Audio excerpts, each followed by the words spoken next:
시청자 여러분, JTBC 뉴스룸을 시작하겠습니다. 집권 여당 국민의힘의 새 대표를 뽑는 전당대회가 선을 넘는 비방전으로 지지자들의 눈살까지 찌푸리게 하고 있습니다. 당 내부에서조차 이러다 당 쪼개진다는 우려가 커지자 급기야 당 선거관리위원회가 원희룡, 한동훈 두 후보에게 주의 및 시정명령 조치까지 내렸습니다. 하지만 이런 조치에도 불구하고 오늘 합동연설회에서도 비방은 또 이어졌습니다. 먼저 하예빈 기자입니다. 추경호 국민의힘 원내대표가 전당대회 상황에 공개적으로 우려를 표했습니다. 국민들께 제일 걱정을 많이 끼쳐드리고 있는 것이 대한축구협회와 국민의힘 전당대회라는 말이 들려옵니다. 후보자뿐만 아니라 그 주변인 캠프에서도 갈등을 부추기는 것 아니냐. 최근 대한축구협회에서 홍명보 감독 선임을 놓고 전 현직 관계자들의 폭로가 나오는 등 갈등이 커지고 있는데 전당대회가 그에 못지 않다는 겁니다. 김건희 여사의 문자 논란에 총선 당시 사천 논란까지 불거지면서 최근 한동훈 후보와 원희룡 후보 사이엔 거친 공방이 오가고 있습니다. 우리 한동훈 후보의 가족을 포함한 그 주변의 인간관계들 이 외에는 설명이 되지도 않고 아는 사람이 아무도 거잖아요. 그러면 당무감찰 같이 받으시겠습니까? 지금 얘기하시란 말이에요. 아니, 지금 선거 얘기하면 앞두고 그냥 오물을 뿌리시는 거잖아요. 당내에서 심각한 우려의 목소리가 나왔습니다. 4선의 이종배 의원은 소셜미디어에 전당대회가 비난과 내탁 공방, 마타도어로 점철되고 있다며 당의 분열과 붕괴를 야기하고 있다고 꼬집었습니다. 결국 당 선거관리위원회는 오늘 한 후보와 원 후보 캠프에 공문을 보내 주의 및 시정명령 조치를 했습니다. 이보다 높은 경고 조치가 내려지면 연설회나 토론 등 공식 일정에 참여할 수 없습니다. 오늘 이 시간부로 자중하시고 멀리 내다보시고 인내와 관용으로 우리 국민들을 안심시키는 그런 토론을 해 주십사. 당 윤리위원회 역시 내일 오전 간담회를 열고 후보자들 간 비방 논란을 논의하겠다고 밝혔습니다. JTBC 하예빈입니다. 이런 가운데 공수처가 임성근 전 해병대 1사단장 구명 로비 의혹에 대해서도 본격적인 수사에 들어갔습니다. 최근 해병대 골프장을 방문해 출입 내역을 확인한 겁니다. 도이치모터스 주가 조작 공범 이종호 씨 등 해병대 출신들이 모인 대화방에서 거론된 그 골프 모임은 성사되지 않은 걸로 확인됐지만 그 시점을 전후로 어떠한 모임이 있었는지 등을 폭넓게 확인하기 위해서입니다. 연지환 기자가 단독 보도합니다. 이종호 전 블랙펄 인베스트 대표 등 해병대 출신들이 모여있는 카카오톡 대화방입니다. 골프 모임을 추진하자는 대화를 합니다. 임성근 전 사단장과 관련된 이 씨의 녹취록까지 공개되면서 이른바 구명로비 의혹이 커졌습니다. 그런데 취재 결과 공수처가 최근 경기도 화성의 해병대 골프장을 찾아간 것으로 파악됐습니다. 이 자리에서 카카오톡 대화방에 있던 인물들의 골프장 출입 내역 등을 요청해 확인한 것으로 알려졌습니다. 카카오톡 대화방에선 해병대 1사단이 있는 포항에서 골프 모임을 하자고 했지만 실제 이루어지지 않았습니다. 공수처가 찾아간 경기도 화성 해병대 골프장 바로 옆엔 해병대 사령부가 있습니다. 임성근 사단장도 이곳에서 근무했었습니다. 포항 골프장이 아니더라도 임 사단장이 함께 골프를 친 사람을 폭넓게 확인하겠다는 걸로 풀이됩니다. 임 전 사단장은 국회 청문회에서 이 씨를 모른다고 한 바 있습니다. 해병대 출신이고 본인하고 골프 모임도 자주 온다고 알려져 있는데 모릅니까? 한 번도 골프를 친 적도 없고 전혀 저 인원은 모릅니다.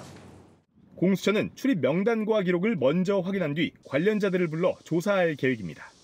JTBC 연지환입니다. 내년 최저임금이 만 30원으로 결정되면서 37년 만에 처음으로 만 원을 넘어서게 됐습니다. 하지만 인상률로 보면 역대 두 번째로 낮은 것인데다가 물가가 워낙 가파르게 오르고 있어 오히려 실질 임금은 줄어든 거란 비판이 노동계에서 나오고 있습니다. 먼저 성화선 기자가 노동자들의 목소리부터 전해드립니다. 무기계약직인 영무원 조다산 씨는 최저임금에 기반해 월급을 받습니다. 어디 가서 지금 점심 식비만 해도 기본 만 원 넘는 데가 많아갖고 고정비용, 이제 뭐 월세, 관리비, 보험료, 핸드폰비 하다 보면은 남는 게 하나도 없어요. 내년 최저임금이 만 원을 넘더라도 생계비를 생각하면 역부족인 겁니다. 국민연금, 건강보험 이런 게 더 올라서 그래도 실질적으로 올라갔다는 느낌은 받지는 못할 것 같아요. 처음으로 최저임금이 만 원 문턱을 넘었지만 인상폭은 역대 두 번째로 낮습니다. 물가 인상률 전망치에도 못 미칩니다. 아르바이트로 생활비를 충당하는 대학생도 아쉬움이 ክ니다. 알바를 주 6일 하고 있는데 한 번 장 볼 때마다 뭐 산 게 없는데 10만 원씩 넘어가고 그러다 보니까 월세도 내고 그러고 있는 입장에서는 조금 빠듯한 것 같아요. 최저임금이 적용되는 노동자는 300만 명이 넘는 걸로 추정됩니다. 여기에 최저임금을 보장받지 못하는 프리랜서 노동자 약 850만 명도 만 30원이 상한선으로 작용할 수 있습니다. 노동계는 이들의 실질임금이 삭감됐다고 비판했습니다. 30년이 넘은 최저임금의 결정 구조에도 문제가 있다고 지적했습니다. 최저임금위원회는 노동자, 사용자, 공익위원 각 9명으로 구성되는데 정부가 임명하는 공익위원회 투표에 따라 대부분 최저임금이 결정되기 때문입니다. 정부가 어떤 공익위원들을 선정하는지에 따라서 최저임금위원회가 결정이 나기 때문에 공익위원들은 심판인 척하면서 사실상 결정 권한을 행사하고 있다라고. JTBC 성화선입니다. 폭우로 충남 논산의 오피스텔 승강기가 침수되면서 남성 한 명이 숨지는 사고가 났었죠. 이 남성은 비상장치를 누르고 승강기 문을 두드리면서 살려달라고 소리치다 숨을 거뒀습니다. 그런데 저희가 취재해보니 이 승강기는 사고 이전부터 비상장치 불량 지적을 받아왔습니다. 정영재 기자가 취재했습니다. 자동차 드나드는 통로로는 물이 흘러내리고 계단으로도 왈칵 쏟아집니다. 주차장 수위가 조금씩 높아지고 자동차 바퀴는 반쯤 잠깁니다.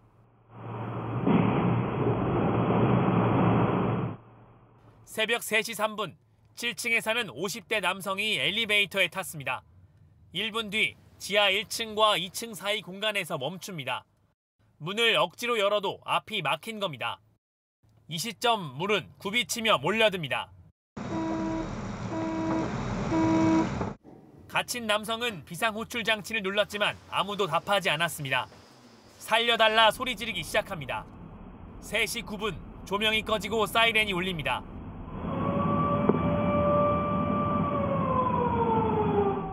이 순간에도 남성은 소리치고 있었습니다. 3시 13분쯤 물은 지하 주차장을 채운 뒤 승강기에도 들어찼습니다. 10분 동안 외치던 남성은 결국 숨졌습니다. 차가 사고 나가지고 죽은 줄 알고 갔는데 이게 엘리베이터 수간에서 물이 차가지고 죽었다는 게 나는 지금도 믿기지가 않아요. 엘리베이터 안전 점검표를 살펴봤습니다. 3월과 지난달, 이달 들어서도 비상호출 장치 불량이 지적됐습니다. 관리업체는 최근 수리를 마쳤다고 했지만 사고 당일 작동했는지는 알 수 없습니다. 침수 위험이 있으면 엘리베이터를 최상층으로 올린 뒤 전원을 끊어야 하지만 늦었습니다. 조금씩 쌓인 부실이 결국 참사로 돌아왔습니다. JTBC 정영재입니다. JTBC 뉴스를 시청해 주셔서 고맙습니다. 저희는 저녁 6시 50분 뉴스룸에서 뵙겠습니다.